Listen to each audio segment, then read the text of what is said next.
कैसे हो दोस्तों? स्वागत करता हूँ आप सबका एक नए एपिसोड में। 1 मिनट रुक जाओ, स्किप मत करो। 1 सेकंड मेरी बात सुन लो पहले, उसके बाद स्किप कर लेना, कोई दिक्कत नहीं होगी आज। मैं कहना चाहता हूँ कि मेरे चैनल का ना मोनेटाइजेशन हो चुका है और मैं अब यूट्यूब पे फुल टाइम करियर बनाने वाला हूँ अपना, कोशिश करूँगा बनाने की। और अगर आप लोगों का सपोर्ट मिला तो मैं बना भी लूँगा। इसलिए मैं कहना चाहता हूँ कि अभी चैनल मोनेटाइजेशन हो चुका है, तो चैनल पे आप मेरे चैनल को जॉइन भी कर सकते हैं और सुपर थैंक्स भी भेज सकते हैं। और आज एक भाई ने ना सुपर थैंक्स भेजा है, जिनका नाम है विमल कुमार वर्मा। तो उन्होंने 40 रुपये का सुपर चैट भेज के बोला है कि 1 घंटे की वीडियो बनाओ। भाई पहले तो सुपर चैट देने के लिए थैंक यू। और दूसरी बात, मैं 1 घंटे की वीडियोज़ आज ज़रूर लाऊंगा, पक्का लाऊंगा। आपने भेजा मेरे को सुपर चैट दिया, इस वजह से 1 घंटे की वीडियो आज ज़रूर आएगी। लेकिन वो 3 सेगमेंट में होंगी, 20-20 मिनट करके आज मैं 3 वीडियोज़ लेके आऊँगा। तो उम्मीद करूँगा आप लोग पेशेंस से आराम से वेट करके मेरी वीडियो का थोड़ी इंतज़ार करेंगे। और आज पक्का 3 वीडियोज़ आएँगी, 20-20 मिनट की 1 घंटे की वीडियोज़।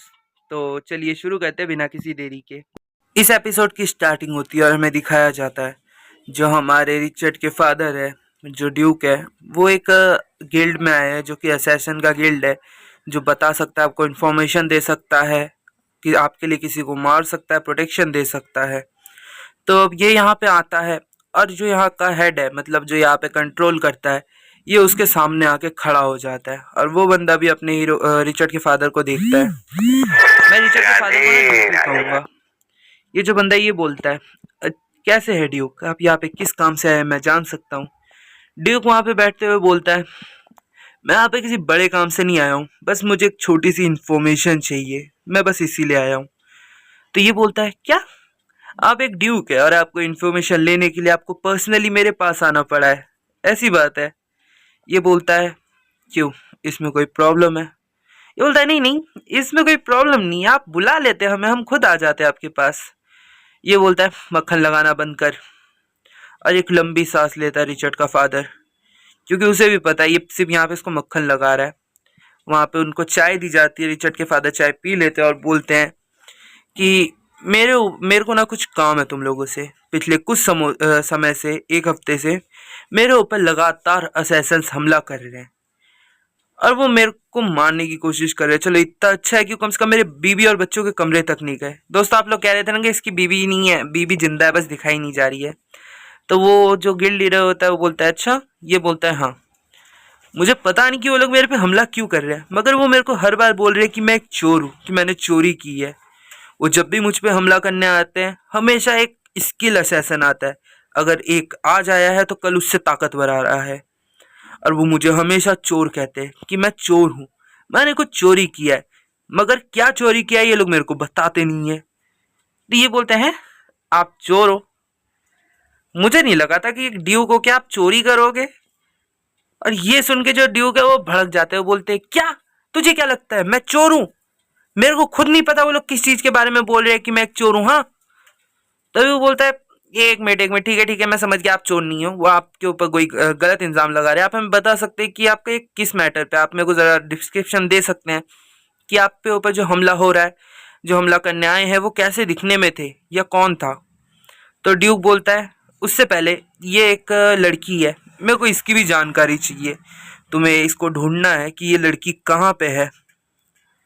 ये बोलता है, "अच्छा, इस लड़की को भी ढूंढना है, मतलब हमारे पास 2 काम है, एक तो आपके असैसिन्स को ढूंढना है और एक इस लड़की को ढूंढना है। ठीक है, काम हो जाएगा। वैसे जितना काम है उतना ही पेमेंट भी लगेगा, आप समझ रहे हैं ना? क्योंकि हम लोग डायरेक्ट कहीं पे भी घुस नहीं सकते और आपके ऊपर जो असैसिन हमला कर रहे हैं, और उसके बावजूद भी आप हमारे पास आए, तो फिर ये बहुत रिस्की काम है। तो रिस्की काम का कुछ एडवांस और थोड़ी ज़्यादा पैसा लगता है, आप समझ सकते हैं क्यों हमारी बात?" ये चिकड़े फादर खड़े होकर बोलते हैं, "ठीक है, मैं समझ गया। मैं थोड़ा सोच के फिर मैं तुम्हारे पास आऊँगा, लेकिन वो लड़की वाला कंफर्म है, मैं उसके बदले तुम्हें पैसे दे दूंगा। उस लड़की को ढूंढो और मेरे को बताओ, उसकी डिटेल्स लाओ, उसके बारे में पता करो या डायरेक्ट उसको लेके आओ, बट उस चीज़ के पैसे मिल जाएंगे। और जो असैसिन्स का है उसका भी पता करना, मैं तुम्हें पैसे दे ही दूंगा, सोचने की ज़्यादा ज़रूरत है नहीं।" ये बोलता है, "आप रुकिए, आपके लिए कुछ है मेरे पास।" ये शांत हो जाता है ड्यूक और सोच होता है, मेरे लिए कुछ है इनके पास?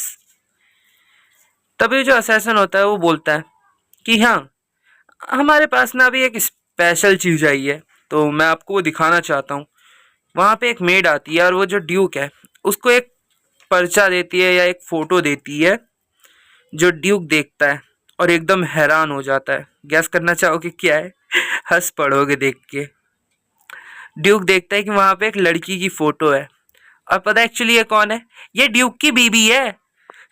ये असैसिन गिल्ड वाले ड्यूक की बीवी की बचपन से लेके उसकी स्कूल जाने से लेके उसकी शादी तक का पूरा एकदम चिट्ठा उनके पास रखा हुआ है। ये सोच रहे होते क्यों ड्यूक, अगर आप हमसे ये लेना चाहो तो हम आपको दे सकते हैं, वैसे ये चीज़ तो आपके पास भी नहीं है। ड्यूक अब ये सुन के गुस्सा हो जाता है कि मेरी बीवी की फोटोज बचपन से लेके बड़े होने तक की सब इनके पास है। तुम्हें क्या लगता है कि तुम मुझे ये चीज बेच सकते हो? तुम्हें क्या लगता है मैं इतना बड़ा फूल हूँ? पागल दिख रहा हूँ मैं तुम्हें? हाँ। लेकिन जो ड्यूक है वो पागल बन चुका है। वो सब कुछ खरीद लेता है। वैसे ड्यूक की एक ये ना वीकनेस भी है कि वो अपनी बीबी से बहुत प्यार करता है। अब ड्यूक वहां से जाते हुए बोलता है कि मैंने जो काम दिया वो कर लेना। ये बोलते हैं आपने ये लिया इसकी वजह से आपको डिस्काउंट भी मिलेगा, कम से कम 1000 गोल्ड कॉइन का डिस्काउंट हम आपको ज़रूर देंगे। आपने ये लिया और 2 काम और दिए हैं। फिर ड्यूक चला जाता है और ये जो दोनों लोग होते हैं ये यहाँ पे एकदम खड़े रहते हैं, हमारे ड्यूक को जाते हुए देखते हैं प्रॉपरली कि वो चला गया। उसके बाद ये एकदम शांत हो जाता है और जो मेड होती है वो एकदम गायब हो जाती है। मेड को लगता है मैजिक है, मैजिक से बनाई गई है। ये बंदा अपना टोपी उतारता है और सोचता है अरे बाप रे, मेरे सामने सच्ची में एक ड्यूक आ गया। ये लोग हमारे पास आते नहीं है। तभी वो पीछे मुड़ के कहता है मास्टर, क्या आपने सुना? ये शायद उसी लड़की की फोटो लाया जिसे हम ढूंढ रहे हैं। हमें पता चलता है कि ये मेन मास्टर नहीं है, मास्टर यहाँ पे है। ये बोलता है मुझे ज़रा वो फोटो दिखाओ, और हमें पता चलता है ये कौन है। ये है जो वो जहाँ पे हमारी हीरोइन किडनैप हुई थी ना, वहाँ का मेन मालिक है ये बोलता है वो चिपकली, उसकी वजह से मेरा पूरा धंधा खत्म हो गया, मैं पूरा बर्बाद हो गया। ये कहता है बॉस काम डाउन, सब्र करो, शांति रखो जरा। सोच रहा था मन में ये बहुत गुस्से में अभी। जब से वो असैसन लोग आए, जब से वो लोग हमारे ऊपर हमला किया, हमारा पूरा गिल्ड को तबाह कर दिया, हमारे पूरे जगह को, तब से बॉस पागल हो गए। ये बोल रहा था मैं नहीं छोड़ूंगा। ड्यूक को इन्फॉर्मेशन जाएगी मगर उस लड़की की मौत की, क्योंकि उसके वजह से मैं पूरा बर्बाद हो गया हूँ। भाई देखो बर्बाद हो गया यार, इतने पैसे कमा रहा है, एक दूसरी इंचार्ज है ये। तभी जो ये होता आदमी, ये एक चुटकी बजाता है और इसके पीछे ना एक पर्दा खुलता है, और हम देखते हैं इस पीछे, जो पर्दे के पीछे ना काफी सारे टाइप के जानवर पड़े होते हैं। एक चिपकली, सांप, चमगादड़। भाई ये इंसानों को जानवर कलेक्ट करने का बहुत शौक है। ये बोल रहा होता है कि ड्यूक ने काम दिया है, चलो थोड़ा अपना भी फायदा निकल ही जाएगा, और उस चिपकली को तो पर्सनली मैं जाके मिलूंगा। ड्यूक ने बोला ना फटाफट ढूंढने पे लग जाओ, उनका पूरा डिटेल निकालो, और उस चिपकली की डिटेल सबसे पहले मुझे ला के देना, क्योंकि मैं उससे पर्सनली मिलना चाहता हूँ। अब हमारा सीन शिफ्ट हो जाता है हमारी हीरोइन की तरफ। हमारी हीरोइन अपने बिस्तर पे सोई लेटी हुई रहती है और अपने दोस्तों को मिस कर रही होती है। सोच रही होती है कि मेरे को आए हुए काफ़ी टाइम हो गया है, मैं काफ़ी टाइम से लेटर लिखने की कोशिश कर रही हूँ, मगर क्या लिखूँ, कैसे लिखूँ, मुझे समझ ही नहीं आ रहा, और मेरे को अच्छे से लिखना भी नहीं आता। मैं परेशान हो गई हूँ। रिचर्ड मेरे लिए काफ़ी परेशान हो रहा होगा। मुझे उसे जल्दी कुछ ना कुछ लिख के भेजना पड़ेगा। और वाइट भी मेरे लिए परेशान है, रिचर्ड परेशान है। मेरे ज़िंदगी में पहली बार 2 फ्रेंड्स बने। मेरे को इन सबको छोड़ना चाहिए, मुझे सो जाना चाहिए, क्योंकि अभी बहुत रात हो रही है। मैं इन चीज़ों के बारे में कल सोचूंगी। लेकिन तभी हमारी हीरोइन सोचती है कि इस कहानी की मेन कैरेक्टर तो रोज़ है। मुझे लग रहा है कि रोज़ एक दिन मेरी जगह ले लेगी। लेकिन जब मैं रोज़ से मिली, तब रोज़ ने कहा कि वो मेरे साथ है, वो मेरे को प्रोटेक्ट करना चाहती है, वो मुझसे कितना प्यार करती है, उसने मुझे बताया। अब मैं क्या करूं, मुझे कुछ समझ ही नहीं आ रहा। मैं क्या समझूं कि ये मेन कैरेक्टर कौन है, रोज़ है कि मैं हूँ? मगर रिचर्ड, चलो कम से कम मैं तुम्हें तुम्हारी फैमिली से मिला के आ गई, तुम्हें इस बात का ज़्यादा दुख नहीं होगा। लेकिन मुझे बहुत दुख हो रहा है। मैं तुमसे आखिरी बार अलविदा भी नहीं कह पाई, पता नहीं हम कब मिल पाएंगे। अब हमारा सीन शिफ्ट हो जाता है अगले दिन, जहाँ पे दिन का टाइम हो जाता है। दोस्तों वैसे ये जो स्टोरी चल रही है ना, पास्ट में चल रही है हमारी हीरोइन से। अब जो एडम है वो वहाँ पे हमारे वाइट को लेके आ जाता है। वाइट, हीरोइन, एडम सब एक साथ खड़े होते हैं। जो हमारा वाइट होता है वो बोलता है, मास्टर मैं आ गया, आपने मुझे मिस किया, मैंने आपको बहुत मिस किया। अब ये देखती है कि वाइट इसके सामने है और हमारी हीरोइन पूरी एकदम शॉक हो जाती है कि ये यहाँ पे कैसे आया। जो रिचर्ड वाइट होता है वो बोल रहा होता है, मास्टर आप मेरे को बिना बताए चले आ गए थे, पता है आपको ढूंढने में मेरे को कितनी परेशानी हुई है, लेकिन फाइनली मैंने आपको ढूंढ ही लिया आखिरकार, और देखिए मैं अब आपके सामने हूँ। हमारी हीरोइन एकदम मन में सोच रही होती है, मैं कल इसके बारे में सोच रही थी, आज ये मेरे सामने आ गया है, अब क्या करूं। तभी अपना हीरो बोलता है कि क्या हुआ, तुम इसे जानती हो क्या, ये कोई तुम्हारा जान पहचान का है। हमारी हीरोइन बोलती है, हाँ ये मेरी जान पहचान का ही है, यही था जो उसने मेरे को सेव किया था उधर से जब मैं किडनैप हो गई थी। तभी ये बोलता है, और साथ ही साथ मैं अपनी मास्टर का पेट भी हूँ। और हमारी हीरोइन का हाथ पकड़ के अपने गालों से सहलाने लगता है और बहुत खुश होता है। भाई ये अपने आप को हमारी हीरोइन का पेट बता रहा है, क्योंकि इसको हमारी हीरोइन की आइडेंटिटी पता है ना, रियल आइडेंटिटी। अब हमारी हीरोइन शॉक हो जाती है और अर्नो एडम एकदम भड़क जाता है कि उसकी बेटी का हाथ रब कर रहा है और गुस्से में देख रहा होता है कि बेटा तू तो गया मेरे हाथ से, फटाफट मेरी बेटी का हाथ छोड़। तभी अर्नो एडम जाता है आगे, वाइट को कॉलर से पकड़ता है और कहता है, मुझे ना तुझसे कुछ पर्सनल बातें करनी है अकेले में। तभी वो बोलता है, सर्वेंट इधर आओ मेरे पास। सर्वेंट कहता है, यस मास्टर मैं अभी आया। और मैडम कहता है कि इस बच्चे को लेके जाओ और मेरी ऑफिस में रखो इसको, मैं अभी आ रहा हूँ। सर्वेंट वहां पे आता है, बोलता है ठीक है मास्टर मैं अभी इसको लेके जाता हूँ, और उसे अपने वाइट को अपने हाथों में ले लेता है। हमारी हीरोइन बोल रही थी, वाइट फादर आप क्या करने वाले हो वाइट के साथ। हमारा हीरो बोलता है, चिंता मत करो, तुमने कहा वो तुम्हारा फ्रेंड है और वो कह रहा है तुम्हारा पेट है, बट मेरे को थोड़ी ना शक हो रहा है, इसलिए मैं थोड़ी सी अपने हिसाब से उससे सवाल जवाब करूंगा, और मुझे लगा कि वो इंसान सही है वो लड़का, तो मैं उसे छोड़ दूंगा, तुम दोनों फ्रेंड रह सकते हो, तो तुम्हें डरने की जरूरत नहीं है। तुम्हारे फादर तुम्हारे लिए एक अच्छा सा दोस्त ढूंढेंगे हमेशा, एक अच्छा रास्ता। हमारी एंड बोलती है ओके। अब अर्नो एडम हमारी हीरोइन के ना फोरहेड पे किस कर देता है।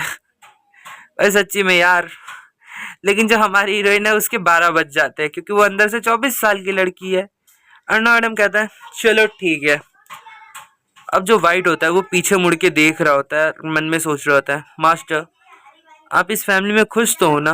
लेकिन वो देखता है हमारी हीरोइन को कि हमारी हीरोइन खुश है, और अर्नो एडम भी स्माइल करके हमारे वाइट की तरफ देख रहा होता है। भाई जेलस हो रहा है। वाइट सोच रहा होता है, मुझे कुछ अच्छी फीलिंग नहीं आ रही है, मुझे थोड़ी इसको अच्छे से देखना पड़ेगा। अब हमारा सीन शिफ्ट हो जाता है और हमें जो दूसरी तरफ का टाइम दिखाया जाता है, जहाँ पे हमारी हीरोइन अपने फादर के साथ अच्छे से बात करने के बाद उसको वापस भेज देती है, बोलती है बाय फादर, बाय बाय। लेकिन सोच रही होती है, यार ये कितना थका देने वाला है, एक बच्चे बन के रहना पड़ता है पूरा टाइम, 24 साल की लड़की हूँ मैं, और यहाँ पे ये वाइट अचानक से कैसे आ गया। और वो अपना पेट अभी भी मुझे कह रहा है, अपना पेट क्या बता रहा है खुद को, मेरे को उसका समझाना पड़ेगा पहले। लेकिन जो हमारी हीरोइन होती है ना, तभी वो कुछ नोटिस करती है। जो अर्नो एडम है वो जाते जाते ना लड़खड़ाने लगता है और अपने सर पे हाथ रख लेता है, क्योंकि हमें दिखाया गया अर्नो एडम की तबीयत काफी टाइम से सही नहीं है। हमारी हीरोइन भाग के जाती है और बोलती है, फादर फादर क्या हुआ आपको, आपकी तबीयत तो सही है ना, बताओ मुझे। अर्नो एडम कहता है मैं ठीक हूँ। ये कहती है, आपको देख के लग तो नहीं रहा है कि आप ठीक हो, आप कैसे लड़खड़ा रहे हो, मैं आपकी मदद करूं। अर्नो एडम कहता है नहीं कुछ नहीं, बस मेरे सर में ना थोड़ी सी दर्द हो रही है, और कुछ नहीं। लेकिन पता है क्या हो रहा है, अर्नो एडम अपने घुटनों पे आ जाता है और हमारी हीरोइन बोल रही होती है, मुझे लग तो नहीं रहा कि सबके सर में दर्द हो रहा है, आपकी हालत देखो कितनी खराब हो रही है। और अर्नो एडम के चारों ओर से ना ब्लैक फॉग निकलने लगता है, जो कि अर्नो एडम नोटिस कर लेता है, लेकिन कुछ बोल नहीं पा रहा होता है। और हमारी हीरोइन भी नोटिस कर लेती है और सोच रही होती है, क्या अर्नो एडम वापिस से बजर्क में जाने वाला है। जब ये पिछली बार बजर्क में गया था तब ये कितने खतरनाक हो गए थे, ये किसी की भी जान ले सकते थे। लेकिन अभी मेरे को कुछ करना पड़ेगा, मैं ऐसे यहाँ पे खड़ी नहीं रह सकती, मुझे अपने फादर को बचाना पड़ेगा। और बेरीज लाने का टाइम नहीं है मेरे पास। तभी हमारी जो हीरोइन होती है वो अरुणा एडम की तरफ हाथ बढ़ाने लगती है, लेकिन हम देख सकते हैं कि अरुणा एडम का जो बजर्ग मोड है ना वो और ज़्यादा बेकाबू होते जा रहा है। हमारी हीरोइन बोल रही होती है कि फर्स्ट टाइम किसी ने कहा था कि वो मेरे लिए है, वो मेरी फैमिली है। किसी ने मेरे को फर्स्ट टाइम प्रोटेक्ट करने की कोशिश की, किसी ने फर्स्ट टाइम मेरे से प्यार किया। मैं ऐसे पीछे नहीं हट सकती, मुझे इन्हें बचाना ही पड़ेगा। हमारी हीरोइन अन्ना मैडम को जो हाथ है उसको अपने कंधे पे रख लेती है और ताकत लगा के अरुणा मैडम को उठाने की कोशिश कर रही होती है, लेकिन उठा नहीं पा रही होती है। तभी वो चिल्ला के बुलाने लगती है, हे कोई है इधर, मेरे पास आओ, मुझे हेल्प चाहिए, जल्दी इधर आओ। और हमारी हीरोइन बड़ी तेज तेज चिल्ला रही होती है कि प्लीज कोई यहाँ पे आ जाओ, मुझे हेल्प चाहिए, प्लीज कोई आ जाओ, मुझे सच्ची में हेल्प चाहिए। और अर्नो एडम की हालत देख सकते हैं, वो पहले से और ज्यादा खराब हुए जा रही होती है। वो अपने बजर मोड में और ज्यादा जाए जा रहा होता है। हमारी हीरोइन सोच रही होती है, नहीं ऐसा नहीं हो सकता, मैं इन्हें नहीं जाने दे सकती बजर मोड में, मुझे इसे रोकना ही पड़ेगा कुछ भी करके। और हम देखते हैं कि हमारी हीरोइन की जो आवाज़ सुन के ना वहाँ पे जो मेड्स होती है वो दौड़ के हमारी हीरोइन की तरफ आने लगती है और वो चिल्ला के कहती है कि लेडी, माय लेडी, क्या हुआ, आप सही तो है ना, आपको कुछ हुआ तो नहीं। लेकिन तभी वो जो औरत होती है ना वो कुछ देख के हैरान हो जाती है। वहां पे एक पिंक कलर की लाइट जल रही होती है, रोशनी हो रही होती है और जो कि हमारी हीरोइन से आ रही होती है। अन्ना एडम भी ये देख के हैरान हो जाता है कि हमारी हीरोइन पिंक कलर में ऑरा में ग्लो कर रही है। हमारी हीरोइन मन में सोच रही होती है, नहीं मुझे इसे बजट में जाने से रोकना पड़ेगा, मुझे कुछ भी करके इन्हें रोकना पड़ेगा। और हम देखते हैं वहां पे हमारी हीरोइन की पावर से ना कुछ छोटे मोटे ब्लास्ट होने लगते हैं, वाइट हो जाते एकदम। और हमारी हीरोइन जो है अपनी पुरानी बॉडी में आ जाती है और आंखें खोल के सुनती है उसके भाई कह रहे होते हैं कि क्या ये अभी भी जिंदा है, ये मर भी नहीं सकती क्या आराम से, अगर ये मर जाएगी तो हमारी फैमिली का पीछा छूट जाएगा।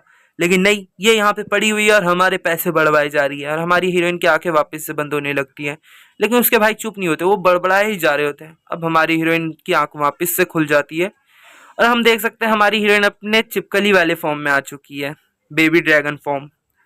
हमारी हीरोइन देख रही होती है लेजर चिपकली के हाथ, और ये किसका हाथ है। तभी हमारी हीरोइन को सुनाई देता है कोई बोल रहा होता है कि बस इसको यहाँ से उठा के बाहर फेंक देते हैं, जैसे भी ये कोई जवाब नहीं दे रहा हमको सही से। हमारी हीरोइन देखती है यहाँ क्या चल रहा है, वो कह रहा होता है कि इससे पहले सवाल जवाब करते हैं उसके बाद इसको उठा कर फेंकते हैं। हमारी हीरोइन देखती है कि सामने वाइट है।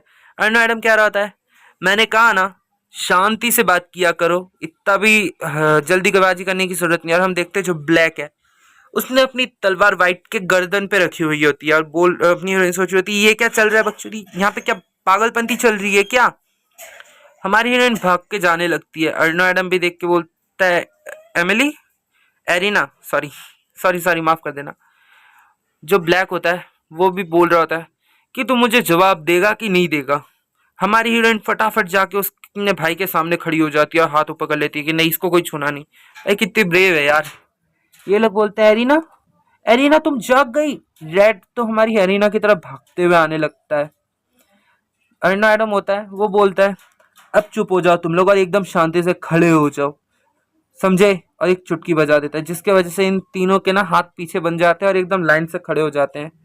रेड फिर भी चुप नहीं होता, वो बोल रहा होता है, अरे ना तुम ठीक हो ना, तुम्हें पता है मैं कितना वरी कर रहा था तुम्हारे लिए। लेकिन तभी अर्ना एडम वहां पे आ जाता है और बोलता है, डॉटर क्या हुआ, तुम ऐसे वहां पे क्यों चली आ गई, मेरे पास आ जाओ, जल्दी आ जाओ। जब हमारी है वो भी अर्ना एडम की तरफ आने लगती है। भाई कितनी क्यूट लग रही है यार सच्ची में यार। अर्ना एडम बोलता है, थैंक गॉड, मुझे तो लगा था कि तुम कितना समय लगेगा तुम्हें उठने में, तुम कल से सो रही हो पता है। लेकिन उससे पहले वाइट, मुझे तुझसे एक क्वेश्चन पूछना है। मुझे बता, जो मेरी बेटी है वो एक्चुअली में है क्या, तू क्या जानता है मेरी बेटी के बारे में, और तेरी मास्टर क्यों है वो। अपना वाइट है वो एक सिनेस्टर सी हंसी देता है।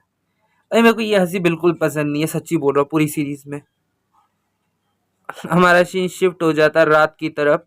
अब इनके बीच में क्या बात हुई क्या बात नहीं हुई हमें बताया नहीं गया अभी।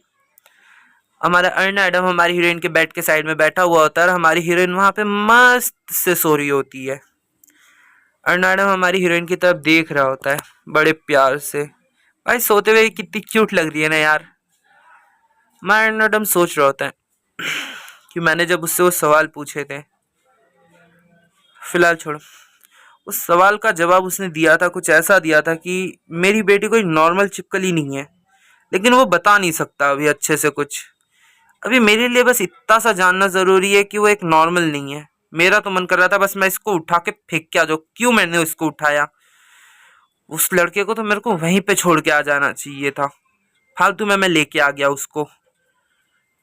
लेकिन जैसा कि उसने कहा, क्या ऐसा हो सकता है? मेरी बेटी एक नॉर्मल चिपकली नहीं है। मैंने भी महसूस किया, एक नॉर्मल बीस्ट ह्यूमन के पास ऐसी पावर्स नहीं होती है जैसे मेरी बेटी दिखा रही थी मेरे को। तभी अर्ना एडम जो होता है उसको कुछ नोटिस होता है कि हमारी हीरोइन उल्टी होकर लेट गई है और उसके ऊपर से कंबल उतर गया, उसका चद्दर।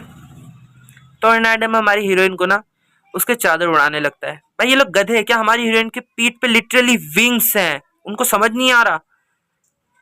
अर्ना एडम जैसे ही उस कपड़ा डालता है वैसे ही वो नोटिस करता है। अब जाके भाई ये नोटिस कर रहा है कि उसके पीठ पे विंग्स हैं।